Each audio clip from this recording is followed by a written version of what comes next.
આપ જોઈ રહ્યા છો સ્પાર્ક ટુડે ન્યૂઝ। રાપર નગરપાલિકામાં ભાજપના કુલદીપસિંહ જાડેજા અને કોંગ્રેસના બચુ આરેઠિયા વચ્ચે શાબ્દિક વોર સામે આવ્યું છે। કોંગ્રેસના બચુ આરેઠિયાના આક્ષેપ અંગે ભાજપના કુલદીપસિંહ જાડેજાએ મુંહતોડ જવાબ આપ્યો છે। રાપર વિધાનસભા હારી ગયા બાદ તેમની હતાશાને લીધે ભાજપ સામે આક્ષેપબાજી કરી રહ્યા છે તેવું કુલદીપસિંહ જાડેજા કહી રહ્યા છે। વધુમાં ભાજપના કુલદીપસિંહ જાડેજા કહ્યું કે રાપરમાં કોંગ્રેસના મળતિયાઓ પાસે આક્ષેપબાજી સિવાય કશું કામ જ નથી।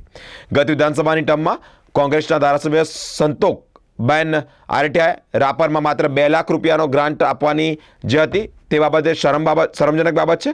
કોંગ્રેસ કામો નહીં પરંતુ માત્ર આક્ષેપબાજી કરે છે તેવું પણ તેઓ દ્વારા કહેવામાં આવ્યું છે। લોકોને તો ખાસ અપીલ કરું છું કે દેશમાં જ્યારે નરેન્દ્રભાઈ મોદી સાહેબ જેવું આટલું મજબૂત નેતૃત્વ હોય, નીચેથી ઉપર સુધી આખી ભારતીય જનતા પાર્ટીની સરકાર હોય અને ભારતીય જનતા પાર્ટીની સરકારમાં જ વિકાસના કાર્યો સંભવ છે।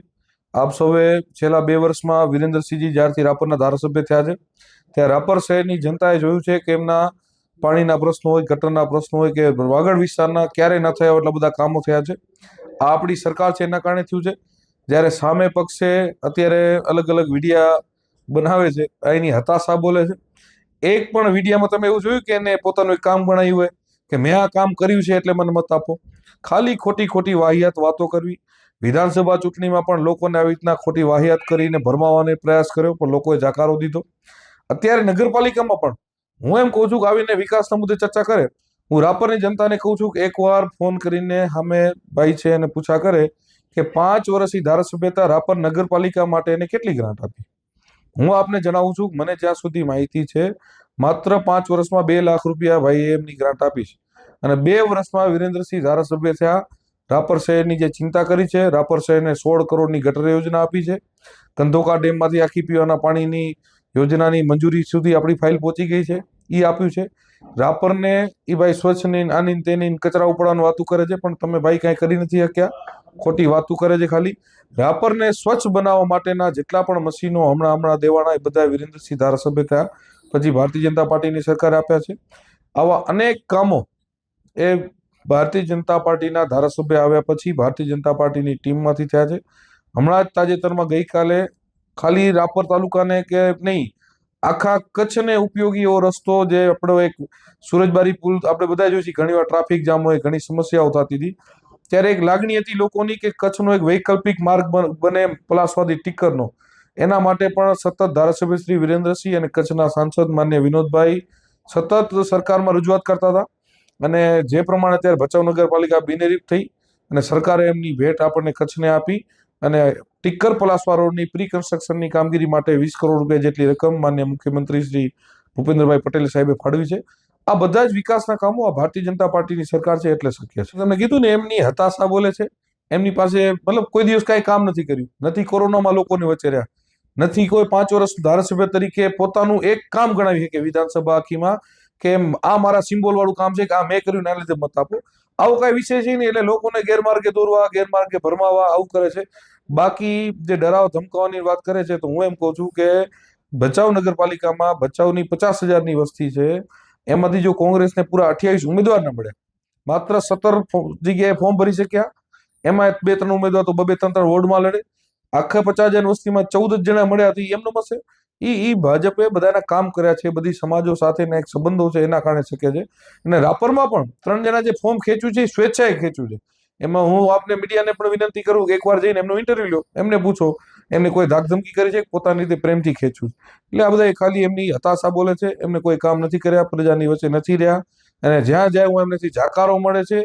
એટલે હવે ખાલી ને ખાલી જે એમની જૂની સ્ટાઇલ છે કે જાતિપાતિનું રાજકારણ કરો, કોમવાદનું રાજકારણ કરો, ખોટી અફવાઓ ફેલાવો, લોકોને ગેરમાર્ગે દોરો એવું કરવાનો પ્રયાસ કરે છે। પણ હવે રાપરની જનતા તમને ઓળખી ગઈ છે, તમે કોઈ કામ કર્યા નથી, તમે ખાલી લોકોને ભરમાવાના કામ કર્યા હતા એટલે હવે જનતા તમારી કોઈ વાતોમાં આવવાની નથી। અને તમે જે પૈસાના જોરે લુખા ટપોરીઓને મેં પહેલાંય કીધું એમ ચડાવીને જે ડરાવ ધમકાવવાનું જે કરો છો અને એના માટે મેં જે સ્ટેટમેન્ટ આપી કે હવે તમારી લુખાઈ ટપોરાઈ નહીં હાલે કે આવા લુખા ટપોરીને કોઈને અમે મૂકશી નહીં, કાયદાનું કામ કરશે ત્યારે તમને એમ થઈ ગયું કે હવે અમારા લુખા ટપોરીઓનું કે હાલશે નહીં એટલે હવે તમે આખું એને ઊંધું રૂપ દઈને ખોટી રીતના જે ચગાવવા માંગો છો એ તમારી જનતા બધું સમજે છે અને એમાં જનતા તમારી કોઈ વાતમાં નહીં આવે। હું એમ કહું છું કે આ બધું કેવું છે કે પોતા પાસે બોલવા કોઈ મુદ્દો નથી, આક્ષેપબાજી કરવા સિવાય કોઈ વિષય નથી, કોઈ કામ કર્યા નથી, તો એ બધા ગમે એ બોલે છે।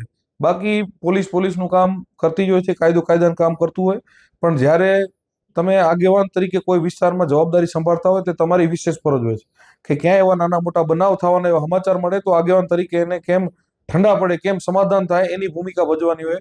એની જગ્યાએ એ ભાઈ 5 વર્ષ ધારાસભ્ય હતા, સતત બધી કોમો એકબીજામાં કેમ બાજે. હું તમને એવા કેટલા દાખલા ગણાવી શકું. 2 વ્યક્તિ બાજ્યા હોય તો બંને સમાજના એવા 5-5 જણા જેવા હોય જે પૈસે માનતા હોય, એને પૈસા દી અને એના એવા સ્ટેટમેન્ટો કરાવી 2 સમાજો સામે આવી જાય. અને રાપર તાલુકામાં એમને આ 5 વર્ષ ઈ જ ધંધો કર્યો છે. એના કારણે રાપર આખા કચ્છમાં ક્યાંક પાછળ રહી ગયું હતું. વિરેન્દ્રસિંહ ધારાસભ્ય થયા ત્યારથી તમે જુઓ આ 2 વર્ષમાં ક્રાઇમ રેશિયો કેટલો ઘટ્યો છે. હું આંકડાકીય પણ કહી શકું કે ઈ ધારાસભ્ય હતા ત્યારે 2000 કેસો રાપરમાં પેન્ડિંગ હતા અને ભરમાર હતી. આજે 700 જેટલા કેસો બચ્યા છે. એક કોર્ટ બંધ થવાની સ્થિતિ આવી છે.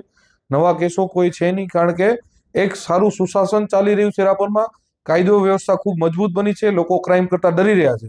એટલે હવે એમના જે ટપોરીઓ હતા એ બધાનો આતંક બધો બંધ થઈ ગયો છે. અને જ્યાં કઈ આવું ધંધો કરવા જાય છે તો અમારી ટીમ જડબાતોડ જવાબ આપે છે. અમે વિકાસના મુદ્દે રાજકારણ કરવા માંગીએ છીએ. અમે શું કામ કરી છીએ, શું રાપર માટે કરવાના છીએ, એના માટે રાજકારણ કરવા માંગીએ છીએ. અને રાપરની જનતાને અપીલ કરું છું કે આવી ખોટી આની કોઈ વાહિયાત વાતોમાં આવે નહીં.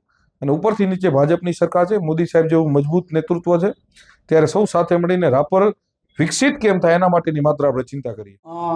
રાપર શહેરની જે પ્રજા છે એ બહુ સમજદાર પ્રજા છે. એ સમજી શકે છે કે અહીંના વિકાસ કરવા માટે જે ભારતીય જનતા પાર્ટીના શાસનમાં ઢેર સારી સમસ્યાઓ હતી, એ કોઈ સમસ્યાનું સમાધાન થયું નથી. ખાલી બણગા ફૂક્યા છે. અને એ બણગા ફૂક્યા છે એનો ઉત્તર આ વખતે જે રાપરની પ્રજાજન છે એ ચોક્કસ ને ચોક્કસ ઉત્તર આપશે. રહી વાત શું સમસ્યાઓ છે, તો એ સમસ્યાના સમાધાન માટે અમે મેઇન સમસ્યા અહીં પાણીની છે. છેલ્લા 4 મહિના ઉનાળામાં પાણી મળતું નથી હોતું. તો એ સમસ્યાનું અમે વહેલી તકે નિવારણ લાવશું. અમારી સરકાર બનતાની સાથે જ સૌથી પહેલો પાણીનો મુદ્દો છે, પાણીનો સમસ્યા છે, એ પૂરી કરશું. એવો જ મુદ્દો, ભયંકર મુદ્દો જે રખડતા ઢોરોનો છે, એમાં પણ ખાસ કરીને નંદીઓનો. તો અમે એક નંદીવાળો કરી અને એ સમસ્યાનો હલ પૂરો અમે કરવાના પ્રયત્ન કરીશું અને કરીશું.